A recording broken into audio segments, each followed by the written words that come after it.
नमस्कार,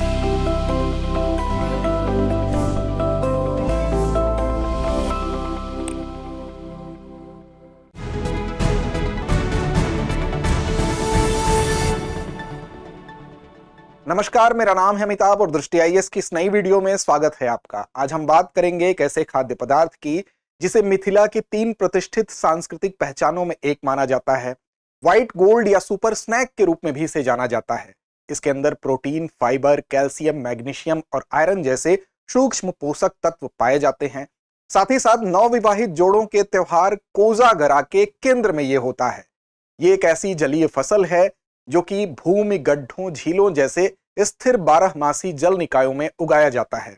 2022 में मिथिला मखाना को जीआई टैग भी प्रदान किया गया। आप समझ ही गए होंगे, हम चर्चा करेंगे आज मखाने की, क्योंकि हाल ही में जो बजट पेश किया गया, उस बजट पेश करने के दौरान 1 फरवरी 2025 को यह कहा गया कि अब मखाना बोर्ड की घोषणा की गई। इस घोषणा के तहत अब बिहार में एक मखाना बोर्ड बनाया जाएगा। तो आज की हमारी चर्चा इसी को केंद्र में रखते हुए होगी कि वास्तव में इस मखाना बोर्ड के बनाए जाने से मखाने के ऊपर क्या असर पड़ने वाला है। तो इन सभी घटनाक्रमों को समझेंगे, मखाना बोर्ड का क्या प्रभाव होगा, इसकी क्या इंपॉर्टेंस है, इन सारे पक्षों को आज के इस कार्यक्रम के माध्यम से समझेंगे। तो चलिए शुरू करते हैं। मखाना बोर्ड की घोषणा, क्या होंगे बदलाव। सबसे पहले चर्चा के पक्ष को देखें तो खबर यही है कि बिहार में बजट सेशन के दौरान यह घोषित किया गया कि बिहार में अब मखाना बोर्ड बनाया जाएगा। मखाने को हम समझेंगे क्यों ये इंपॉर्टेंट है और बिहार में उत्पादन और आर्थिक महत्व के लिहाज से क्यों महत्वपूर्ण है। साथ ही साथ वो कौन सी चुनौतियां इस राह में आने वाली हैं, उन चुनौतियों पर भी नजर डालेंगे। मखाना बोर्ड से क्या लाभ हो सकता है, इस पक्ष को ध्यान में देते हुए अभ्यास प्रश्न की जिम्मेदारी हमेशा की तरह आपके ऊपर छोड़ेंगे। सामान्य अध्ययन के प्रश्न पत्र 3 से जोड़ के इस खंड को आप देख सकते हैं। बात खबर की करेंगे तो देखिए, निर्मला सीतारमण जी ने 1 फरवरी 2025 को जब वो बजट पेश कर रही थी, उसी दौरान उन्होंने एक शब्द इस्तेमाल किया, मखानानोमिक्स। जैसे आप सुने होंगे इकोनॉमिक्स, उसी तरह से मखानानोमिक्स। इसका मतलब ही हुआ कि मखाना का अर्थशास्त्र, उसके महत्व को समझते हुए इस शब्द को बोला गया और यह कहा गया कि जो बिहार में मखाने की इंपॉर्टेंस को देखते हुए मखाना बोर्ड जो है, इसकी घोषणा की गई कि आने वाले समय में यहां पर इस बोर्ड को बनाया जाएगा। अब देखिए, जो मिथिला का मखाना है उसकी इंपॉर्टेंस को पहले ही समझा गया और वैश्विक पटल पर इसको लाने के लिए 2022 में मिथिला मखाना को जीआई टैग प्रदान कर दिया गया। साथ ही साथ 2023 में इसके लिए एक राष्ट्रीय मखाना अनुसंधान केंद्र भी जो है स्थापित किया गया। बेसिकली वो मखाना अनुसंधान केंद्र था, उसको राष्ट्रीय रूप में परिणत किया गया 2023 में, मई 2023 में। इसी क्रम में अब इस बजट में यह घोषणा की गई कि यहां पर मखाना बोर्ड भी बनाया जाएगा। तो यही है बेसिकली इसका उद्देश्य क्या है। तो उद्देश्य यह है कि मखाने की जो प्रोसेसिंग होती है, जो प्रसंस्करण होता है, उसको बेहतर तरीके से किया जाए। साथ ही साथ इसमें वैल्यू एडिशन किया जाए, जिससे कि इसकी ब्रांडिंग हो सके और इसको किसानों को मिलने वाला जो मूल्य है वो बेहतर प्राप्त हो सके। इसके अलावा जो उसकी मार्केटिंग है, विपणन है, उसमें भी सुधार किया जा सके। क्योंकि अगर बिहार की आप बात करेंगे तो बिहार में मखाने का प्रोडक्शन नो डाउट पूरे भारत की अगर तुलना में देखें तो बिहार अकेले 80% से ज्यादा मखाने का प्रोडक्शन करता है, लेकिन उस अनुपात में वहां के किसानों को मखाने से प्राप्त होने वाली आय नहीं है। इस लिहाज से यह कदम उठाया गया कि अगर मखाने बोर्ड का गठन किया जाएगा तो इस क्षेत्र में प्रगति देखी जा सकती है। अब देखिए, सबसे पहले अगर मखाने के बारे में कुछ तथ्य जान ले तो इसका अंग्रेजी में नाम क्या है, फॉक्सनट इसको कहा जाता है और वैज्ञानिक नाम इसका आप यहां देख सकते हैं क्या है, यूरेल फेरॉक्स।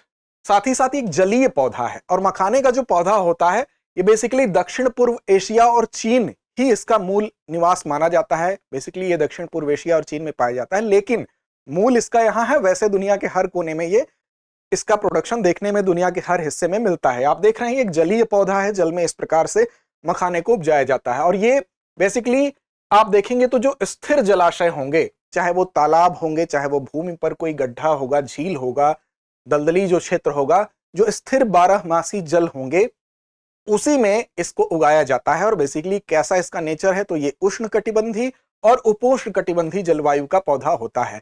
इसको कितना टेम्परेचर चाहिए, तो 20 से 35 डिग्री सेल्सियस के टेम्परेचर इसके लिए आइडियल कंडीशन मानी जाती है। और सापेक्ष आर्द्रता की बात करें तो 50 से 90% होनी चाहिए। वार्षिक वर्षा की बात करें तो 100 से लेकर 250 सेंटीमीटर, और चिकनी जो दोमट मिट्टी होती है वो इसके लिए अनुकूल होती है। अब बिहार में मखाने के अगर प्रोडक्शन की बात करें तो जैसा कि मैंने शुरू में ही बताया है कि बिहार में पूरे देश के मखाने प्रोडक्शन को अगर आप देखेंगे तो उसकी तुलना में लगभग 90%, 80% से ज्यादा तो है ही, लगभग 90% बिहार में। तो हम कह सकते हैं मखाने के प्रोडक्शन में एक छत्र राज है बिहार का। लेकिन अगर उस तुलना में आप देखेंगे यहाँ के किसानों को अगर फायदा होता है या नहीं, उसी के लिहाज से, उस फायदे को बढ़ाने के लिहाज से ही मखाने बोर्ड की घोषणा की गई है। अब देखिए बिहार में 15,000 हेक्टेयर में इसका उत्पादन होता है। बेसिकली जो जिले हैं उसमें आप देखें दरभंगा, मधुबनी, पूर्णिया और कटिहार, आप देख सकते हैं यहां पर ये जो जिले आपको दिखाई दे रहे हैं, ये 4 जिले ऐसे हैं जो इसमें अग्रणी हैं, जिसमें कि दरभंगा, मधुबनी, पूर्णिया और कटिहार, यहां पर ही 80% प्रोडक्शन केवल ये 4 जिले कवर कर रहे हैं। साथ ही साथ सहरसा, सुपौल, अररिया, किशनगंज और सीतामढ़ी ये वो जिले हैं जहां पर इनकी खेती होती है। लेकिन विशेष रूप से ये 4 जिले ही काफी कवर करते हैं, जो पूरा प्रोडक्शन है उसका 80%। साथ ही साथ बिहार के अलावा भी अगर भारत के अन्य कोनों में देखें, अन्य हिस्सों में देखें, तो असम, मणिपुर, पश्चिम बंगाल, त्रिपुरा, उड़ीसा में भी सीमित मात्रा में मखाने को उगाया जाता है। अब ऐसे में अब बिहार के लिहाज से जो बिहार में मखाना का उत्पादन है उस पर भी एक नजर डालें कि वहां की अर्थव्यवस्था में इसका क्या योगदान है। तो अगर देखें बिहार के मखाने के आर्थिक महत्व को, तो इस आर्थिक महत्व को देखते हुए ही 2022 में इसको जीआई टैग प्रदान किया गया था। क्योंकि जो वैश्विक बाजार है 2023 में आप देखेंगे तो उसका कुल मूल्य आपको 43.56 मिलियन दिखाई देगा, जिसका कि इस मखाने का योगदान है बिहार की अर्थव्यवस्था में। और यह कोशिश की जा रही है कि 2023 से लेकर 2033 तक, इसका मतलब आगामी जो 10 वर्ष होने वाले हैं, जिसमें कि कुछ वर्ष तो बीत ही चुके हैं, यह लक्ष्य है कि 8.31% की जो वार्षिक वृद्धि दर है उसको गेन करते हुए 100 मिलियन तक का लाभ अर्जित किया जाए। यहां तक पहुंचने का अनुमान है 2023 तक।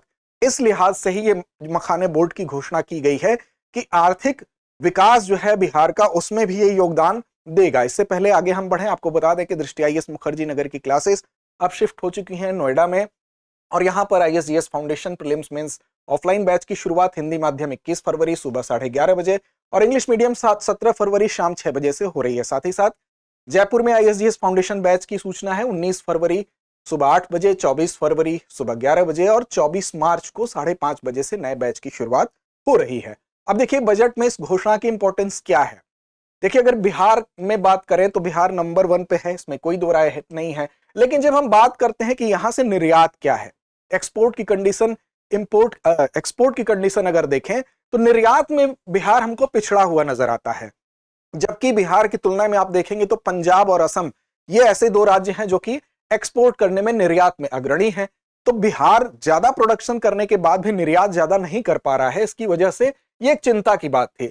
तो यहां पर बेसिकली होता क्या है कि जो यहां का मखाना है वो कच्चे रूप में ही दूसरे राज्य के जो हम कह सकते हैं कि वहां पर ये ले जाया जाता है और वहां से फिर इसमें वैल्यू ऐड की जाती है और वहां से फिर इसकी प्रोसेसिंग बेहतर तरीके से होती है और इसके माध्यम से बिहार, हम कह सकते हैं कि निर्यात में उतना अग्रणी नहीं है जितना यहां पर प्रोडक्शन होता है। तो अन्य राज्यों में इसका कारण क्या है? अन्य राज्यों में कारण यह है कि जो प्रोसेसिंग है, इसकी फ्लेवरिंग है और पैकेजिंग है, ये होती है और ये होने के बाद ये इसका जो दाम होता है वो काफी ऊंचा हो जाता है। क्यों? क्योंकि इसमें जब भी प्रोसेसिंग की जाएगी, प्रोसेसिंग की प्रक्रिया जैसे कि मान लीजिए आपने वो जल में उगाया जाता है, जल में, उसमें से जल से आप जलाशय से इसको अलग करेंगे, उसकी सफाई करेंगे, उसको सुखाएंगे, सुखाने के बाद इसको भुना जाता है, भुनने के बाद फिर इसमें से छटाई होगी, छटाई की प्रक्रिया, फिर इसमें ग्रेडिंग की जाएगी कि अच्छी क्वालिटी का अलग मखाना निकाला जाएगा, जो खराब क्वालिटी है उसको अलग किया जाएगा। ये सारी जो प्रक्रिया होती है, ये मैनुअल अगर करेंगे तो इसमें काफी टाइम टेकिंग प्रक्रिया होती है। लेकिन दूसरे राज्यों में इसको लेकर जो इंफ्रा है वो डेवलप है, वहां पर ये एक प्रक्रिया तेजी से होती है। साथ ही मूल्यवर्धन की अगर बात करें, वैल्यू एडिशन की बात करें, तो इसमें चाहे वो मखाने की नमकीन बन गई, मखाने का लड्डू बन गया, मखाने का चॉकलेट बन गया, प्रोटीन बार बन गया, ये सारी चीज बनाई जाती हैं जिससे कि इसकी जो कीमत होती है वो काफी ऊंची हो जाती है और ये फिर हाई लेवल पे जाके, उच्च कीमत पर जाके ये बिकता है, जिससे वहां पर लाभ का स्तर भी ज्यादा होगा। मखाने में चूंकि क्वालिटी होती है, वजन घटाने के लिए इसका प्रयोग होता है, मधुमेह में ये एक अच्छा खाद्य पदार्थ माना जाता है, डायबिटिक लोगों के लिए काफी ये रामबाण माना जाता है। तो इस लिहाज से इसकी इंपॉर्टेंस बहुत है।